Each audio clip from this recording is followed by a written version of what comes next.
Oh, hi, I'm Blackbright, broadcasting out of the UK. Welcome to my channel. I just wanted to do a quick video. Somebody had um, sent me a video giving their feedback on the video I did on David Rodigan, and I thought it was important to share it with you. Not only because he's in the music business, he's an entertainer, he's an artist, very celebrated, from a very celebrated group back in those times when David Rodigan started out. So he knows a lot about David Rodigan. He knows a lot about the UK recording business and about radio and about the artists, and he also knows it or understands it from a Jamaican perspective. So I felt his views were valid, and he will say at the end that it's not for public disclosure, but I have spoken to him since then, and I told him how important his views were and how I appreciated him contacting me to let me know his views. And so on that background, I would like to share that with you. How you doing, Lady Lie? Yeah, I just received the video with you giving your full view and opinion and views about why David Rodigan should receive or not receive, and you're speaking as a neutral point of view and as a person who's been in the business. Yeah, I'm one of those who are saying that the colors of the rainbow are many, and that's why it looks beautiful. And like we say in Jamaica, out of one there are many. Out of the world there are many different cultures, and music is there for everyone to love and full joy.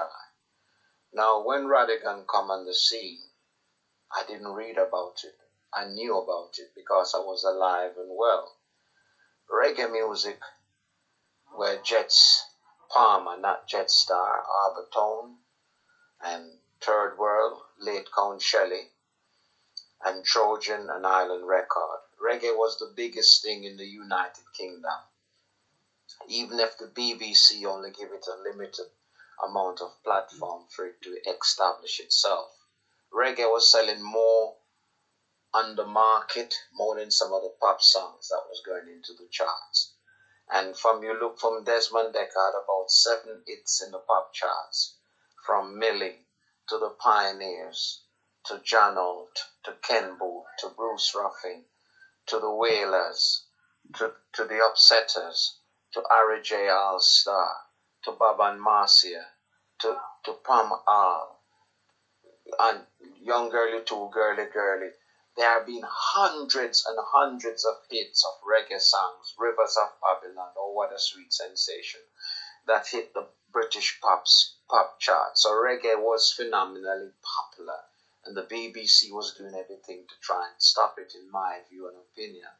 Musical youth took the world by storm, and people like Johnny Nash, who people don't talk about, that paved the way for Bob Marley and Peter and Bonnie internationally.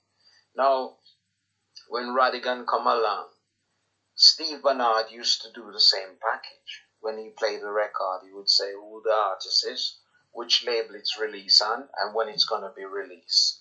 The other jockeys, them used to talk fast and like it was a fashion thing, and you can't hear what them say. People go to a record shop and try to sing the song them come to buy, because they don't know what it name. Rodigan come along, him love reggae music. Him color don't matter to me. Him love reggae music.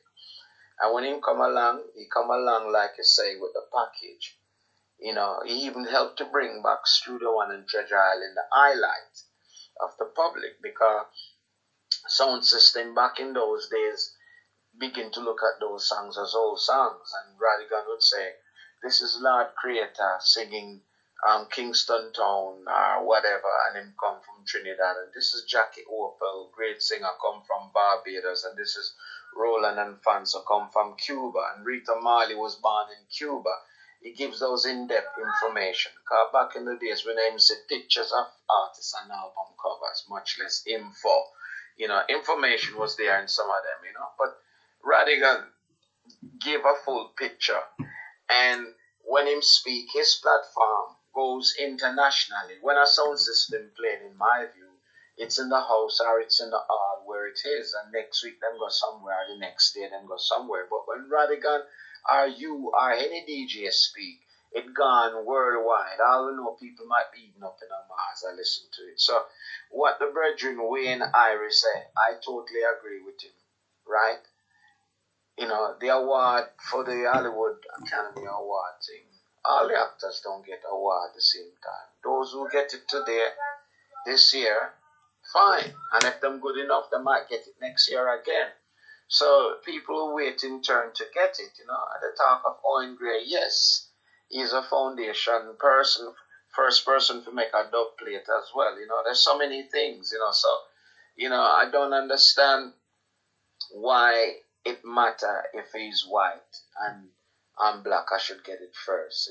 People recommend you, the government must have done a research on this and see that he has done it. And I'm not speaking up for Rodigan because he does any favor or anything like that. Rodigan favor to us was very limited. He would play our song maybe once, twice, three. If it's 4 times, then we're very pleased. You know, Rodigan would be more into the studio one, Sugar Minott and, you know, Dennis Brown, and right here in London, a lot of the music like Maxi Priest and people from Island Records and other people, and they're all entitled to get earplay. But what I'm saying, we never get the same in depth like when we come to your station, you interview with, and we almost run out to all of your program and your ear where, because the vibes was good what you were getting from us, you know what I mean? So what you're saying, I agree with 80% of it totally, but the part I was saying I disagree with is, but it would like sound like you were saying reggae didn't get the blind. Yeah, reggae murder them without the blind, and them had to play way on top of the pops because the record outsell a lot of pop songs. You understand what I'm saying? And Trojan as an empire didn't fall because they're not selling music. It was because of whatever happening behind the scene. And the same thing can go for any record company, you know what I mean? So reggae music is still alive, even though them no want give no bright daylight play, you know. But you can't please all the people all the time, lady lie, you know. But I just feel I'd give you my opinion, and this is between me and you, not to make public to anyone. Okay, so that was a musician, an artist in a group, and he was just giving his viewpoints, and I wanted to share that with you. The person he was trying to remember, Too Girly Girly, was of course Susan George, and Wayne Irie is a music artist, although I'm not quite sure how that factored in because I didn't in fact mention Wayne Irie in my video. And Steve Bernard, for those of you who do not know who he is, he was the first black BBC presenter with a radio show, with a reggae show. It was called A Reggae Time. So he was kind of running neck and neck with David Rodigan, and of course David Rodigan wrong left him. So yeah. So that's really all I've got to say. Appreciate your comments on what the gentleman was saying, if any at all. That's all for now. Bye-bye.